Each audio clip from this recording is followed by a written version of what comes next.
नदी में जब मुर्दा तैरता है तो बहता हुआ चला जाता है, और वहीं जब एक जीवित व्यक्ति उसमें नदी में गोते लगाता है तो वो डूबता उतराता है, हाथ पैर चलाता है।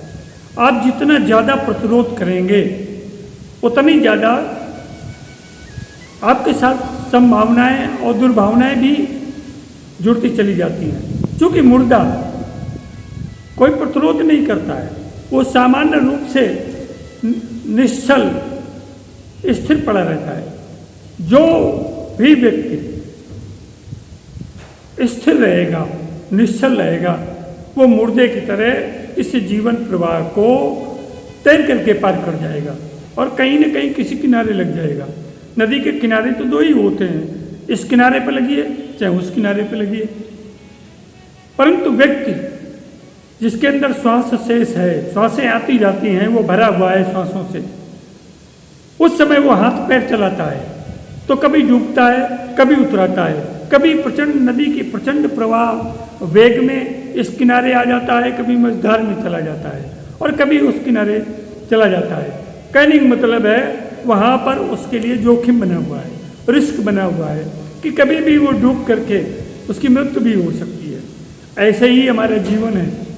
जब इस जीवन में हम अपने आप को बिल्कुल खाली कर देंगे, रिक्त कर देंगे, तो मुर्दे की तरह इस संसार में हम प्रवाहित होते रहेंगे। हमें कुछ भी चेष्टा करने की आवश्यकता नहीं रहेगी। परंतु जब हम भरे हुए होंगे, हमारा मन पहले से भरा हुआ होगा, अशांत होगा और प्रतिरोध करता होगा। प्रतिरोध का मतलब है सांसारिक स्थितियों से, झंझावातों से, संकटों से, परेशानियों से, दुश्वारियों से लोहा लेता होगा, मोर्चा लड़ता होगा। उस समय उसको तमाम तरह के जोखिम भी उठाने पड़ सकते हैं।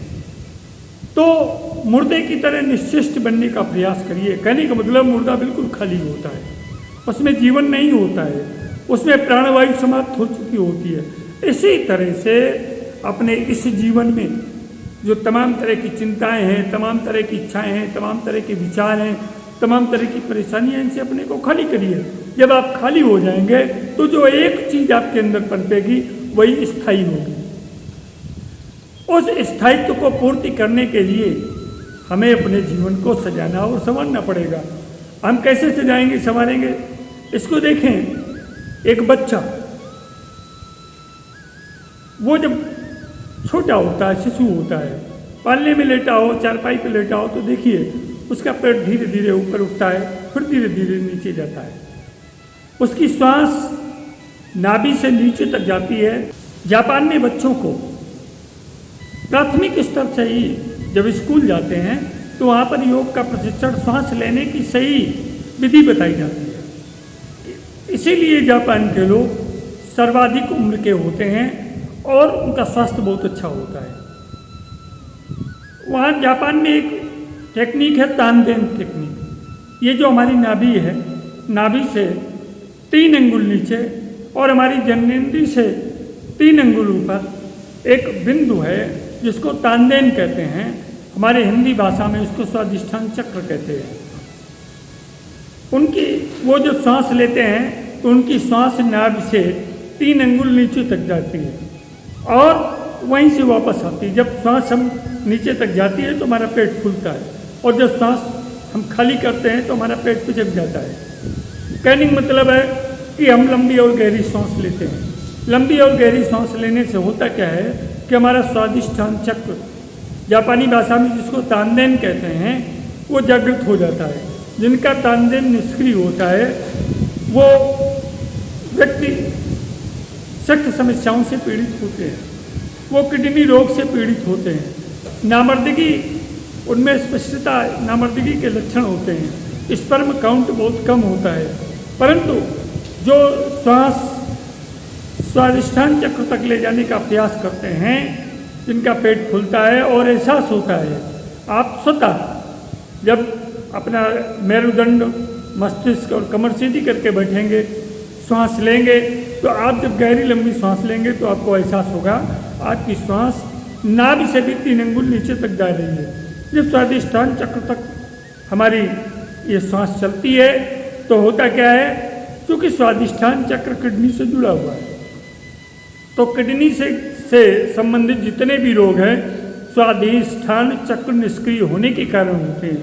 अगर हम स्वादिष्ठान चक्र को जागृत कर लें, सक्रिय कर लें, तो किडनी से संबंधित रोग, हमारे सेक्स से संबंधित रोग, हमारे जननेंद्रिय से संबंधित रोग हमसे दूर चले जाएंगे। देखिए, हमारे शरीर का 70% भाग जल है, हमारे शरीर में 70% भाग जल है। जिस तरह इस धरती का संपूर्ण आवरण का 70% भाग जल है, उसी तरह से हमारे शरीर में 70% भाग जल है। और हमारा स्वादिष्ठान चक्र, जब हमें चिड़चिड़ाहट पैदा होती है, हमें एकाएक क्रोध आने लगता है और हम झुंझला जाते हैं। कोई विचार करते हैं तो विचारों पे झुंझलाहट निकालते हैं, कोई बोल दे तो उससे हम गुस्सा करने लगते हैं, हठ करने लगते हैं। ऐसी स्थितियों में आपको सचेत हो जाना चाहिए, सावधान हो जाना चाहिए कि हमारा स्वादिष्ठान चक्र निष्क्रिय है, इसको सक्रिय करने की आवश्यकता है। स्वादिष्ठान चक्र सक्रिय करने के लिए आपको जल लेना चाहिए, जल पीना चाहिए। सुबह उठ करके 1 लीटर या उससे भी अधिक जल पीना चाहिए, तो इससे भी स्वादिष्ठान चक्र बैलेंस होता है। और श्वास लें, अधिकतर समय हम पूरे दिन भर की दिनचर्या में ये भूले रहते हैं कि श्वास हमारी कितनी चल रही है, कितनी नहीं चल रही है, इसका हमें ज्ञान नहीं रहता। हम केवल सीने तक श्वास ले जा करके वापस फेंक देते हैं। परिणाम स्वरूप हमारे मणिपूरक चक्र, हमारे स्वादिष्ठान चक्र और हमारा अनाहत चक्र ये धीरे धीरे डीएक्टिवेट हो जाते हैं, निष्क्रिय होने लगते हैं, और हमें तमाम प्रकार की व्याधियाँ, या थ्रोट चक्र, ये जब निष्क्रिय हो जाते हैं तो हमारे चोटी से लेकर के एड़ी तक सैकड़ों प्रकार के रोग हो जाते हैं। फिर हम डॉक्टरों के चक्कर लगाने शुरू कर देते हैं। अपनी दिनचर्या में, लाइफ में, मान लो आप भूल भी गए, आपको सांस लेने की याद नहीं रही, तो जब भी आपको अवसर मिले, जब भी आपको याद आए, चाहे बैठ जाइए, चाहे लेट जाइए और लंबी गहरी सांसें लेना। ध्यान ये रखिए कि श्वास तो नाभि से नीचे तक नहीं जाती है, परंतु आपको एक एहसास होगा कि श्वास हमारी नाभि के नीचे तक जा रही है। गहरी लंबी सांसें लेना शुरू करिए। प्रयास ये करें दिन भर हमारी सांस चलती रहे तो हम बिल्कुल निरोगी और स्वस्थ हो जाएंगे, परंतु नहीं भी तो 10 से 15-20 मिनट एक बार में सांस लेने का प्रयास करें। स्वादिष्ठान चक्र जागृत करने के लिए लंबी गहरी सांसें, योगाभ्यास, योगासन ये करना बहुत आवश्यक है। इसके साथ साथ ध्यान करने से भी हमारा स्वादिष्ठान चक्र जागृत हो जाता है।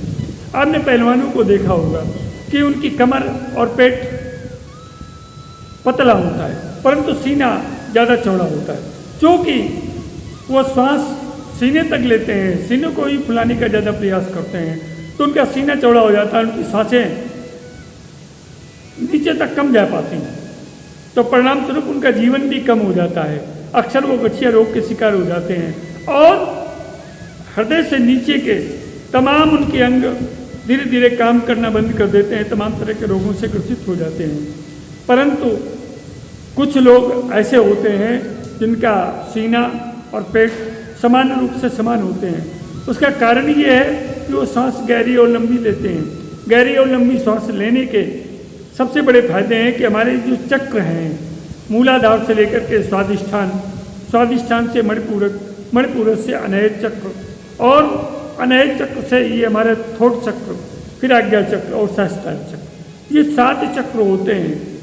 ये 7 चक्र धीरे धीरे जब मूलाधार चक्र एक्टिवेट होगा, स्वादिष्ठान होगा, तो धीरे धीरे ये सारे चक्र एक्टिवेट होते चले जाते हैं।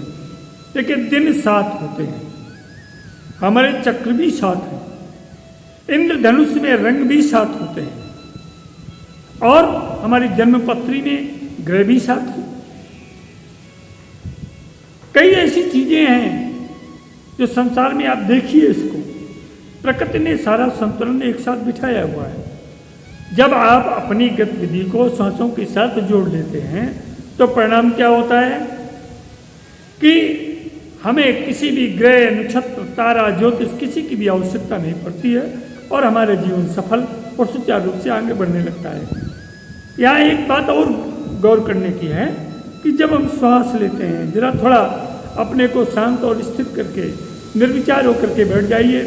ध्यान दीजिए, जिस समय हम सांस लेते हैं तो आज्ञा चक्र से नीचे स्थित एक ग्रंथ से आवाज़ आती है, और जब सांस छोड़ते हैं तो हमारे थ्रोट चक्र से आवाज़ आती है।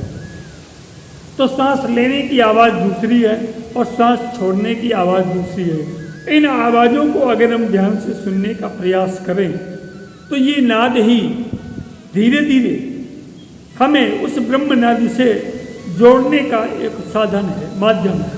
और इसके लिए हमें श्वासों का सहारा लेना पड़ेगा। श्वास आती है और श्वास जाती है। इड़ा और पिंगला के साथ सुषुम्ना नाड़ी एक्टिवेट होती है, और इनके साथ गहरी लंबी सांसें हमारे स्वास्थ्य को, हमारे जीवन को एक नया उत्तम और सरल मार्ग प्रशस्त करती हैं, एक नई दिशा देती हैं। और जब नई दिशा मिलेगी तो दिशाएं भी नई सदा मिलती चली जाती हैं, और इसके पश्चात सारा मंगल ही मंगल होता चला जाता है। तो मित्रों, हमारे सांसों पर इस वक्तव्य का अर्थ केवल ये है कि अगर आप गहरी लंबी श्वास नहीं लेंगे तो सबसे बड़ी बात यह है कि जो नाभि, ये केंद्र है, इस केंद्र में 72,000 नाड़ियाँ हैं। ये नाड़ियाँ शरीर के विभिन्न अंगों से, अवयवों से मस्तिष्क तक और पैरों तक जुड़ी हुई है। अगर इनको हम निष्क्रिय बना देते हैं, सांस गहरी नहीं लेते हैं, तो ये नाड़ियाँ ही द्रव्य संधि का कारण बनती हैं, हमारे जीवन को एक गहन गर्त में ढकेल देती हैं। तो आओ योग करें, आसन करें, प्राणायाम करें और ध्यान करें। प्रभावी होती है। जो चीज़ ज़्यादा भारी होती है उसका प्रभाव कम होता है, वो केवल भार उसमें होता है। और अंतरिक्ष यात्री भी जब अंतरिक्ष में जाते हैं तो भारहीनता की स्थिति में होते हैं।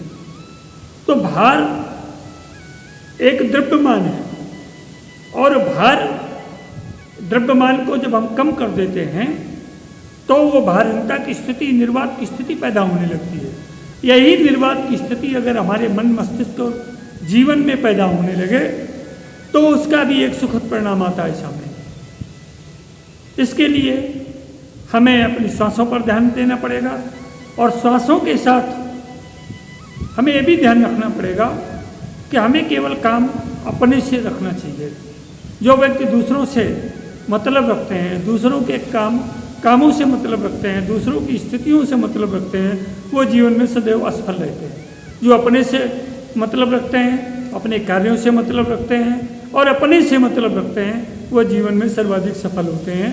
तो अपनी सफलता के लिए, अपने उज्जवल जीवन और उज्जवल भविष्य के लिए और अपने पुरुषार्थ, उत्तम पुरुषार्थ के लिए आपको अपने आप से केवल अपने ध्येय पर ही अटल रहना होगा, तभी हम सफल हो सकते हैं। आशा है कि आप इस वीडियो संदेश से निश्चित ही कुछ सार्थक बातें ग्रहण करेंगे और अपने जीवन को सफल बनाएंगे। साथ साथ में अगर ये वीडियो अच्छा लगे तो अपने 5 मित्रों को भेज करके उनको भी ये बताने का प्रयास करें कि जीवन को सुधारने के लिए हमें क्या करना होगा। लाइक, शेयर, कमेंट और सब्सक्राइब अवश्य करें। जीवन के साथ योग चैनल में राजन आचार्य का सादर अभिवादन।